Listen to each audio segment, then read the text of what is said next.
वालेकुम। आज की इस वीडियो के अंदर हम देखेंगे कि किस तरह से आप जो है पहले हमने देखा था कि किस तरह से आप कंपनी क्रिएट कर सकते हैं। और फिर हमने देखा था किस तरह से आप कंपनी कोड क्रिएट कर सकते हैं।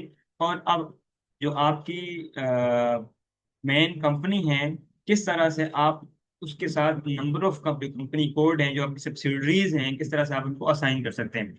तो उसके लिए, उसको करने के लिए या तो आप सेव SPRO में जाएं, यानी कॉन्फ़िगरेशन लेवल विंडो पे जाएं, वहां से जा करके आप उसको जाके एक्सेस लें। ठीक है, जैसे कि मैं एच पी आर ओ अगर यहाँ पे लिखूं तो मुझे ये कॉन्फ़िगरेशन लेवल विंडो पे ले जाएगा।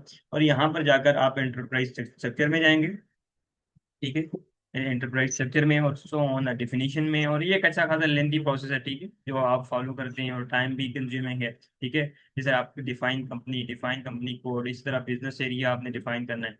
और इसी तरह की शॉर्टकट कीज भी होती हैं।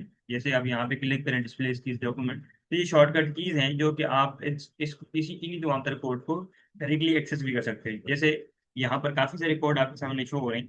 तो आपने कंपनी क्रिएट करनी है तो X15 में जाएं। इस तरह आपने कंपनी को कोड क्रिएट करना है तो OX02 में जाएं। तो इसी तरह अगर आपने कोई भी, यहाँ पे जितने भी लिखे हुए कोड आप उन तमाम तर कोड को एक्सेस करना चाहते हैं तो आप इनके डायरेक्टली कोड से भी एक्सेस कर सकते हैं। तो मैंने जाकर के जैसे कंपनी कोड को, जो कंपनी है उसके साथ कंपनी कोड को असाइन करना है, मर्ज करना है, इन दोनों का रिलेशनशिप क्रिएट करना है, तो मैं कहूँगा OX16 में जाऊंगा। और यहाँ जा करके मैं अपनी जो कंपनी है उसको उसके साथ कंपनी कोड को आपस में मर्ज कर लूंगा। तो मैं यहाँ पे जाके सर्च करता हूँ। सबसे पहले तो मैंने एक कंपनी कोड क्रिएट किया था ऐसे 088 की नेम से।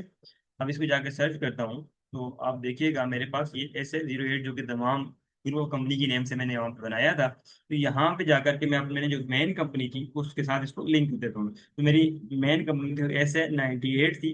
तो SA98 तमाम ग्रुप ऑफ कंपनी, इसको क्लिक करता हूँ और यहाँ जाकर सेव करता हूँ तो मेरे पास ये कंपनी क्रिएट हो चुकी है। ठीक है, यहाँ पे टी आता हूँ। ठीक है, मैं कहता हूँ आसा, यहाँ पे जाता हूँ तो ये मेरे पास क्रिएट हो चुकी है। जैसे मैं यहाँ पे जा करके लिख देता हूँ और यहाँ जाकर मैं इसको ओके करता हूँ तो ये मेरी कंपनी क्या हो चुकी है, क्रिएट हो चुकी है। नीचे तरफ आप देखें तो डेटा सेव। ठीक है, वापस जाता हूँ। अब मैंने जो नेक्स्ट चीज यहाँ पे क्रिएट करनी है, सबसे पहले मैं OX15 में आया। OX15 में आकर के मैंने कंपनी बनाई। और फिर OX02 में आया, मैंने कंपनी कोड बनाया। फिर OX16 में क्या करके मैंने दोनों को आपस में असाइन कर लिया, दोनों का रिलेशनशिप क्रिएट कर लिया। अब जो नेक्स्ट चीज हम करने जा रहे हैं, हम बिजनेस एरिया, यानी कि जब आप मैंने तमाम ग्रुप ऑफ कंपनीज या हमारा हेड ऑफिस जो दमाम में है, तो इसी एक कंपनी के कंट्री वाइज डिफरेंट लेवल पे ब्रांचेस हैं। ठीक है, एक ब्रांच रियाद के अंदर है, इसी तरह जुबैल के अंदर है, इसी तरह कतर के अंदर में वर्क कर रहे हैं। इस तरह हम KSA के अंदर भी आप कह सकते हैं कि डिफरेंट सिटीज के अंदर आप मदीना है, मक्का है, और डिफरेंट सिटीज के अंदर आपकी काफी सारी ब्रांचेस हैं। और आप हर ब्रांचेस की इंडिविजुअल इंफॉर्मेशन लेना चाहते हैं, इंडिविजुअल परफॉर्मेंस देखना चाहते हैं सेब के अंदर। और जब रिपोर्टिंग करेंगे तो आपको इंडिविजुअली इनकी रिपोर्टिंग करनी है और इंडिविजुअली इनकी इंफॉर्मेशन चाहिए। तो उसके लिए आप क्या करेंगे, आप बिजनेस एरिया बनाएंगे। ठीक है, बिजनेस एरिया यानी एरिया वाइज आप रिपोर्टिंग करनी है, तो वो आपकी फिर information according to area wise classify हो जाएगी। उसके लिए क्या करना है आपने, OX03 करेंगे तो आपके पास एरिया वाइज के लिए आपने कौन सा एरिया क्रिएट करना है, यहाँ पे आपके पास एक विंडो ओपन हो जाएगी। ठीक है, तो मैं यहाँ पे जाता हूँ न्यू एंट्रीज पे, मुझे कौन सा एरिया क्रिएट करना है। बिजनेस एरिया में कहता हूँ SA98 के नेम से क्रिएट करता हूँ। ठीक है, कोई मसले वाली बात नहीं है, क्योंकि SA98 मेरी मेन कंपनी है तो मैं उसी नेम से क्रिएट मैं इसको कर देता हूँ यार। ठीक है, फिर मैं कहता हूँ दोबारा से SA98 ही रख लेता हूँ मैं भी, हाँ 98 रख लेता हूँ। मैं इसको कह देता हूँ दमाम में भी है। ठीक है, दमाम की भी इसी तरह SA98। ठीक है, वेल, और काफी सारे आप क्रिएट कर सकते हैं। ठीक है, तो यहाँ जा करके इसको क्या करता हूँ, सेव कर लेता हूँ।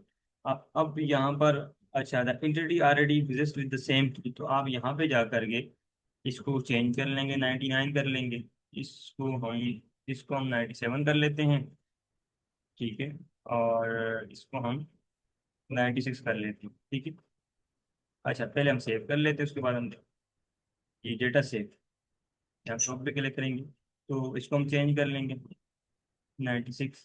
ठीक है, और अब सेव करेंगे तो हमारा डाटा क्या हो जाएगा, सेव हो जाएगा। तो इस तरह से आप जा करके करेंगे, आप अपना बिजनेस एरिया क्रिएट कर लेंगे। अगर आपको एरिया वाइज इसकी इंफॉर्मेशन चाहिए, एरिया वाइज आपको रिपोर्टिंग करनी है। तो अब तक जो चीज़ें हमने कवर की हैं, इस कॉन्फ़िगरेशन लेवल पे हमने कंपनी कोड क्रिएट किया है, हमने कंपनी क्रिएट की है, फिर कंपनी कोड क्रिएट किया है, और फिर इन दोनों को आपस में असाइन किया है। ठीक है। और फिर इसके बाद हमने बिजनेस एरिया क्रिएट किए हैं। ठीक है। आप बिजनेस एरिया, जब आप एरिया वाइज रिपोर्टिंग कर रहे हो, बिजनेस एरिया क्रिएट किए, मैंने ओनली 3 यहाँ पे क्रिएट किए। You can create number of as per your requirement, and you can create more than 10 12 13 14। It there is no limitation, as you can go like this. आपके पास number of option है। ठीक है। तो आप काफी सारे एरिया क्रिएट कर सकते हैं, देयर इज नो लिमिटेशन। लेकिन जब आपके एरिया बहुत ज़्यादा हो जाते हैं, फिर वही है, बात हो जाती है कि आपकी जो इन्फॉर्मेशन है आ, वो बहुत ज़्यादा हेड में क्लासिफाई हो जाती है। तो उसको फिर रीड करना या अंडरस्टैंड करना यूजर का फाइनेंशियल स्टेटमेंट, जो यूजर का फाइनेंशियल स्टेटमेंट होते हैं, उनके लिए ईजी नहीं होता। ठीक है। तो मेरा लिए आपके पास इस तरह से आप एरिया वाइज अपनी रिपोर्टिंग करने के लिए अपना एरिया एरिया क्रिएट कर सकें सेव के अंदर।